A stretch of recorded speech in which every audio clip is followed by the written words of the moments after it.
What does it actually cost to live in Sarasota? It's the question everybody starts with, and it's a terrible question. It's not your fault. The answer depends entirely on which Sarasota you mean. Because you can live here on a teacher salary and you can live here on a private plane.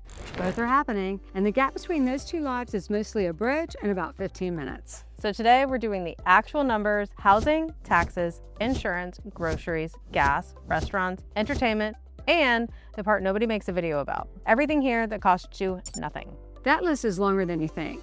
Let's walk. Hi, I'm Danielle of Danielle Gliding & Co. Realty. I came to Sarasota as a child and I've lived here for decades. This is where I've raised my family and I've helped other families move in, move around, and put down roots in this community since 1981. And I still love every bit of it. And I'm Allison, born and raised right here in Sarasota. We're a mother-daughter duo, so when you work with one of us, you get both of us. Between me and my mom, there's really not much about living on the Gulf Coast that we haven't seen firsthand. If that sounds like the kind of help you're looking for, do us a favor, subscribe, save this, and follow along.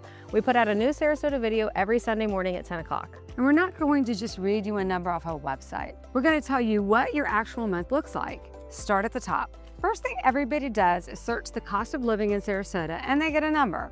One site says we're 5% above the national average. Another says 18. Another says 24. Same city, same week, and they're all technically right. They're measuring different baskets in different parts of the county. East County pulls the numbers down. The barrier islands pull it up. And the average describes absolutely nobody.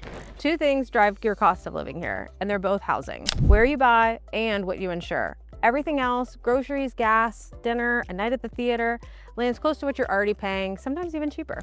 Taxes. You already know the headline, so I won't pretend it's news. Florida has no state income tax.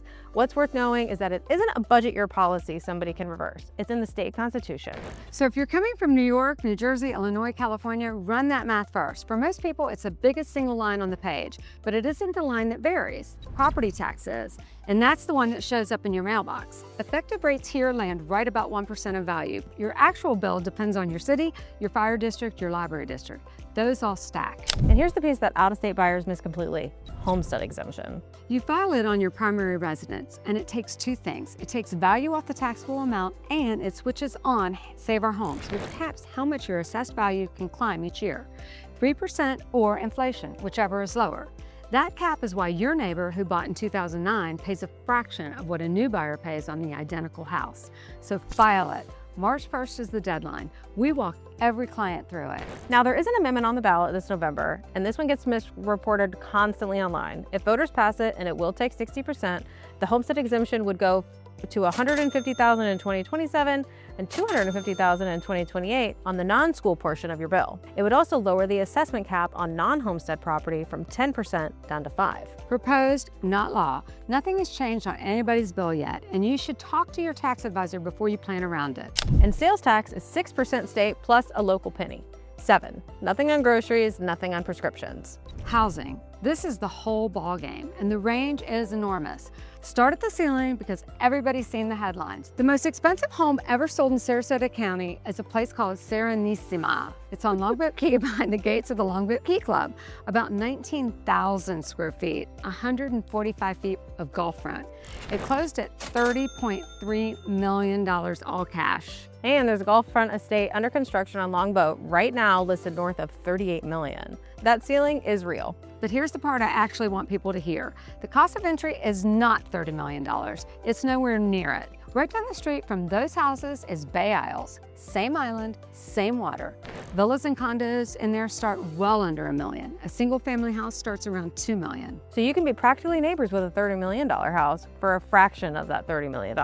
You can, but I'm not going to mislead anybody either because Bay Isles isn't one number. There are 5 single family neighborhoods inside those gates. In the harbor section, double gated, deep water, 67 homes runs a good deal higher, $9 or $10 million at the top. 2 gets you in the gate, it doesn't get you everything. It's worth saying out loud because the $30 million sale makes the news and the $2 million entry point never does. I live in Bay Isles, and countywide there are plenty of desirable waterfront areas in the $1 or $2 million range, sometimes under it. And what puts a home at 1.5 instead of 15 isn't luck. It's a specific list of things. Location first, always. Then the age of the home, the condition it's in, whether it's been updated or never touched. Size, the lot, whether there's a pool, whether there's a dock, how deep the water is, and how fast you can get out to the Gulf.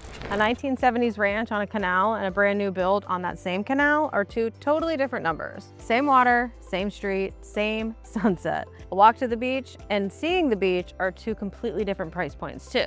Which is the good news. It means there's usually a version of the water that fits your budget. You just need somebody who knows which street it's on. That's the entire job. There's still an island premium. Part of what you're paying for is the bridge. But going east isn't automatically cheaper, and I don't want anybody hearing it that way. It isn't. There are some new builds off the water in Lakewood Ranch and the communities out toward the interstate running upwards of $3 million. Off the water. Same variables as everywhere else. Size, age, finishes, amenities, what the community itself comes with. What going east usually buys you is more square footage, a newer house for the money. That's the trade. It isn't a discount though. Then there are the carrying costs, which people forget about entirely. Condo and HOA fees. On the islands, those can be substantial, and they should be. There's the seawall, the elevators, the roof, the reserves. After the 2022 condo law, Florida buildings have to fund their reserves properly, and that pushed a lot of fees up. You want a building that's funded. And out in the newer East County communities, ask about CDD fees. That's the infrastructure bond, and it rides along your tax bill. It's not hidden, and it's not a trick, but it's real money. So know it before you fall in love with the house. And reach out to us for current pricing in whatever neighborhood you're actually looking at. We'll give you today's number, not last year's. If you're listening to this thinking, okay, Sarasota might be really my kind of place, go grab our free Sarasota relocation guide. It's at daniellegladingco.com/relocation guide. And the link is right here in the description below. We built it out of the questions people actually ask us. Neighborhoods, weather, costs, what most folks wish they'd known before they trucked it down here. It's completely free. It's the best first step if you're just starting to think about moving down to Sarasota. All right, insurance. This is the one that really ambushes people. Florida has one of the most expensive, if not the most expensive, homeowners insurance in the country. Statewide averages run about $4,000 to $6,000 a year, and the national average is well under $3,000. Your number depends on your roof, your elevation, your construction, and how close you are to the water. And here's what's changed. Rates are coming down for the first time in more than a decade. Citizens, the state-backed insurer, had an average statewide decrease approved this year. State Farm filed a 10% reduction, while plenty of others filed cuts. And more than a few dozen carriers have come into Florida in the last 2 years. Competition is really what fixes this. And two things to save real money. One, wind mitigation inspection. It documents your roof straps, your shutters, your roof shape, and it can cut the wind portion of your premium. Two, your hurricane deductible is a percentage, not a flat dollar amount. 2, 5, 10% of your dwelling coverage. And flood is separate, always separate. Even outside a flood zone, get the quote. It's usually less than people expect. Get in front of a local insurance agent before you're under contract, not after. That's the whole trick. Now the everyday stuff, and this is where people relax a little. Groceries here run a few percent over the national average. Noticeable, but not dramatic. Publix is an institution. It's not the cheapest, but Publix really doesn't care. It is a very nice grocery store. It's a lovely grocery store. You have a whole ladder of options here, all within a few miles of each other. Aldi's at the bottom, Trader Joe's on the trail, Whole Foods, there's one downtown on First Street, and one out in University by the UTC Mall. And at the very top, Morton's Market, the gourmet market that anchors Southside Village. Prepared foods, real meat and seafood counters, wine, bakery. It's where you can go when you're not cooking, but you'd rather nobody knew it. There's also Detweiler's, which is the local one. Produce and a meat counter at prices that feel like a different decade. Plus the Saturday farmers market downtown and a Costco and a Sam's Club by the interstate. So your grocery bill here is genuinely a choice. Shop Aldi's and Detweiler's and you'll come in under what you paid up north. Shop Morton's and Whole Foods every week and it costs you what you'd expect. Then there's utilities, which flip on you. You'll spend almost nothing heating a house in the wintertime, but that number is real in the summer. There's no snow removal, no heating oil, nobody winterizing your pipes, and gas. Florida sits almost exactly at the national average. We've been within pennies of it most of this year, which is a genuine shock if you're coming from California or Washington, where it runs dollars even higher. There are also no toll roads in daily Sarasota life. You'll hit the tolls going to Tampa, not going to dinner. Car insurance though, Florida is expensive, budget for that one. Restaurants, my department. I think you eat out more than anyone I've ever known. Probably I do. And I'm not sorry about it. And the range is the whole story. At the top, right here in Longboat Key, we have Maison Blanche, Michelin-recognized chef, James Beard Award winner. St. Armand Circle, downtown, Main Street, the islands, chef-driven kitchens, real wine lists, and you're paying big city prices for that. But then there's my favorite place in the entire city, actually probably the entire world. The Main Bar, downtown, old sandwich shop, original circus photos over the walls from the 1950s. I walk in, they know my order. That's lunch, not an event. And that's the point. The everyday layer here is very reasonable, and it's where you'll actually eat. Two things locals know. In season, November through April, you need reservations and you need them early. Off season, everything opens up and places run summer menus and specials. Early dining is a real thing here, and there's no shame in it. Neither is happy hour on the water. The same sunset, the same table, the same glass of wine costs different money at 5 than it does at 8. That's not a tip, that's a lifestyle. Entertainment, and this is where Sarasota is a genuine bargain, and nobody believes us until they get here. We've got the orchestra, the opera, the ballet, the Oslo Repertory Theater, the Van Wezel, the Ringling. All of it traces back to the Ringling era, the 20s and 30s. And the ticket prices are not big city ticket prices. You can sit in a very good seat at the Symphony or the Opera for what the back row costs in New York City. Then there's the Selby Botanical Gardens on the bay, Sarasota Art Museum, which is the old Sarasota High School building, which I went to school in. It's a museum now. Draw your own conclusions. Then there's golf and tennis, and this is the one that I want people to hear. Yes, there is a deep country club culture here, if you want it. There's the Longboat Key Club, the Founders Club, Ritz-Carlton Beach Club, Laurel Oak, Sarah Bay, but you do not need a membership in order to play golf in this town. Bobby Jones is the big one. It's municipal, city-owned. The 18-hole championship golf course has an original Donald Ross layout, restored a couple of years ago. There's a 9-hole par 3 beside it, the Gillespie course. $25 flat, any time of the day. The practice facility is 25 acres, all grass tees, no mats anywhere. City residents get a tee time discount, and there's a 90-acre nature park on site that's free to anyone. And there are other public play courses, the Palms at Forest Lake, Stony Brook and Palmer Ranch, University Park, year-round without joining a thing. Tennis is the same story. Payne Park Tennis Center downtown, city run, 12-hour hard true clay courts. It's not a club, they'll tell you that themselves. No memberships, $10 gets you 90 minutes of play, $5 if you're under 18. Hitting the wall, costs you nothing. Arlington Park has free public courts, a lap pool, a walking trail, and a dog park. That's just a city park. So the membership here is a choice. It's not an entry fee.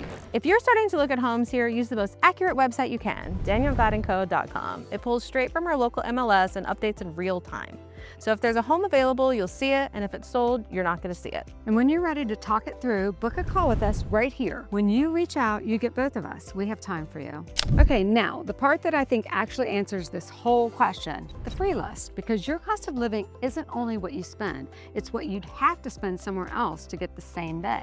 Let's start with the obvious one, the beaches. They're all free, all of them. Siesta, Lido, Turtle, Longboat, real public access, not a resort gate. Siesta Key gets ranked the best beach in the country on a regular basis, and it costs nothing to go to it. There's also free trolleys, the Siesta Key Breeze out to the beach, or the Bay Runner connecting downtown to St. Armands and Lido. The Ringling Museum of Art is free every single Monday. The art galleries, the Bayfront Gardens, the Glass Pavilion, a world-renowned Rubens collection, free every week. The Circus Museum and the Cottazon still charge, but the art is free. Then there's the Bay, the new park on the downtown Bayfront. 53 acres, restored waterfront where a parking lot used to be. And the Ringling Bridge, which people walk at sunrise and sunset like a religion. Because it sort of is. Then the Legacy Trail, a rail trail from Sarasota South toward Venice. Bike it, run it, walk it, it's all free. And the Celery Fields, a working celery farm until the 90s. Now one of the best birding spots in the entire state. 240 some species recorded out there. And it has a real hill.